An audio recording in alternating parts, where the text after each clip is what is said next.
Alright, today we're going to be doing some rear brake shoes on this Nissan Sentra.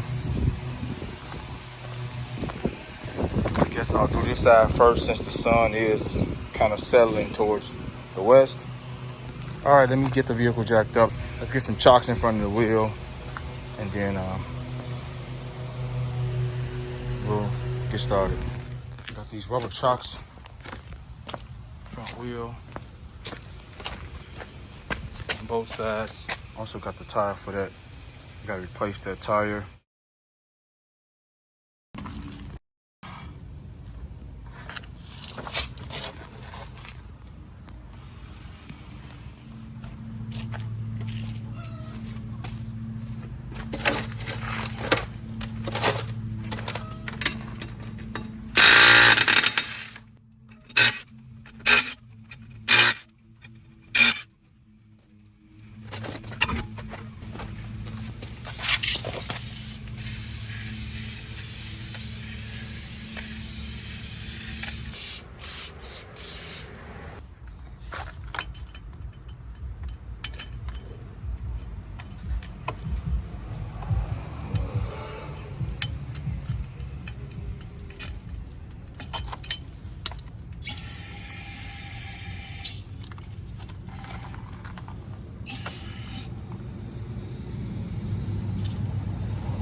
Remove those shoes, ensure that you have the correct parts. So let's check that out right now to make sure they sent us the correct shoes. We want to take all that stuff apart and don't have the correct ones. Although I know these are the correct shoes they sent, this is just a tip to ensure you have the correct part before you remove things. That's all this is. I know these are the correct shoes though, but still I check over them or look over them thoroughly before I install them or remove them for that matter.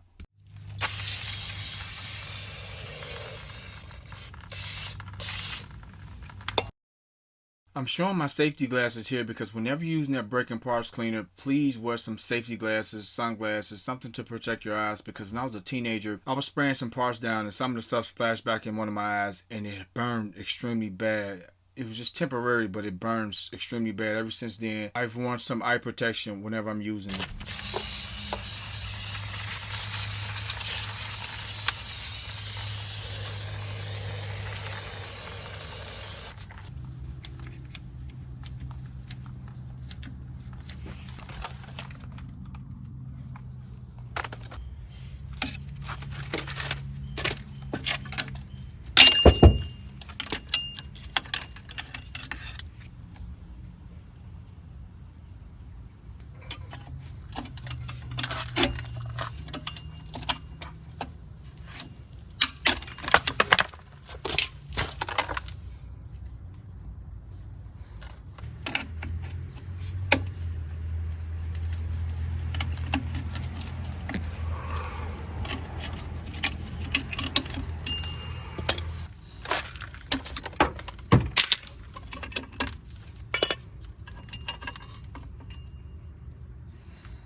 What I'm showing here is there should be a clip that locks that adjuster in place. Someone must have done these brakes not so long ago. I don't know. It was done well before we bought the car. But yeah, I'll show you guys right now what it should look like.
I'm very used to doing this, so I know exactly where I want to be at with this. But as you can see, the small rust section on those threads, you want to be in proximity of that to screw it down in that area to give you an idea or an approximate idea of where you should be at when you install that adjuster.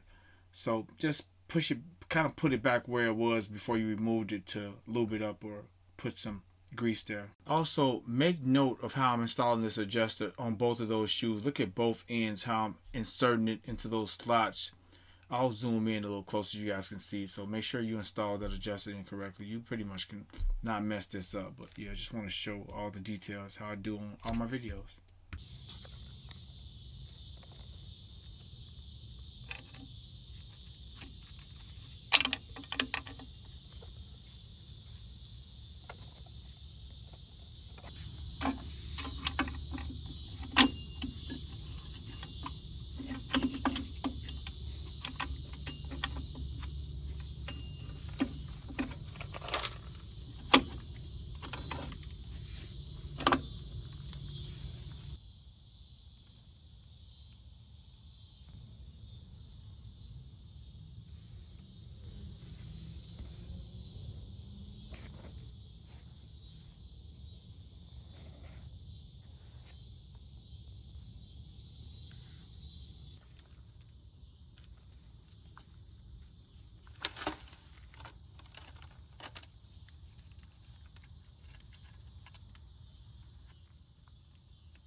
Also make note of how I'm installing the spring. Look at the coils in the middle. They spiral down. That's where you want to have them. That's the way you want to face them.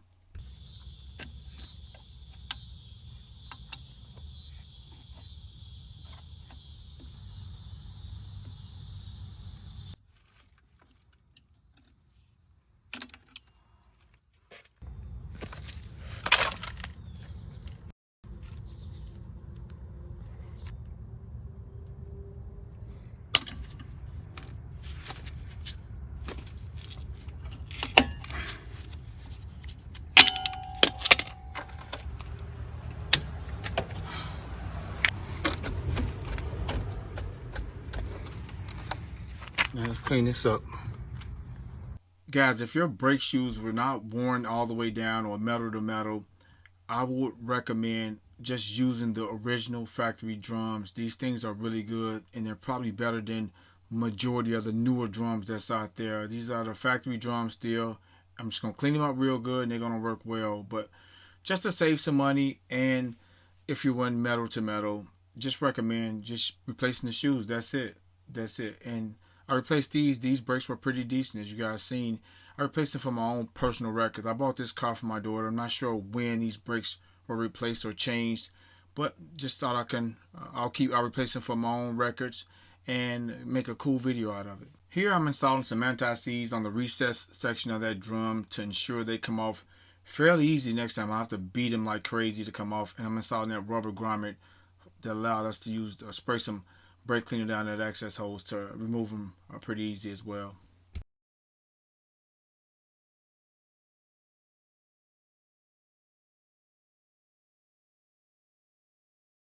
So here I'm about to adjust the shoes to the perfect height, and I'll show you guys how simple and easy it is right now. We're going to get them just right. But before we do that, I'll add some anti-seize around the rim of that hub. That's another place where it sticks at. You just have to figure, you put metal to metal, that rust ultimately fuse together, and that's why they stick. That's why the drums stick on, just because of this surface here. It sticks on from that metal to metal, rust out, and it fuses together. So we're going to prevent that this time. It'll come off fairly easily next time.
How I have them now, guys, is perfect to me. You don't want them to spin freely. You want their resistance. So I'm perfectly fine with where I'm at right now. Alright guys, I'll be back when I do the other side, and then we'll put the wheels back on and go from there. This side, it's raining on me. It's raining on me. Rain clouds everywhere. I got through in the nick of time. But I'm going to show you guys what I was talking about that clip that's missing on the other side of that adjuster. So what I do, I use 2 screwdrivers. I just use one here to hold this out. I can even leave it like that, just as long as it's out like so. And I can use the other one to get in there and make my adjustments. All right, guys, I'm getting rained on. Let me pack everything up. I'm getting rained on. Let me pop this on and put the tools away. All right, guys, I'm done. Both wheels are on. I guess the next thing I'll be doing for this car is tie rods. One of them is bad. The other one's fine, but I'm gonna change both of them out. That video will be up in a few days, and that'll be it. She ready for go to school. I don't have to worry about nothing. I'm also gonna change the oil again, but yeah, brakes are done. All the front brakes are done. I just needed to make sure the rear brakes was fine. I don't know how long they was replaced, but they wasn't bad, but it's good I replaced them and I adjust them, so you should be all good. All right, guys, hope you found this video helpful. Hit that like button for me, guys. It helped my channel out a whole lot, and I really appreciate it. Thank you so much for watching. Terrence, and I'm out.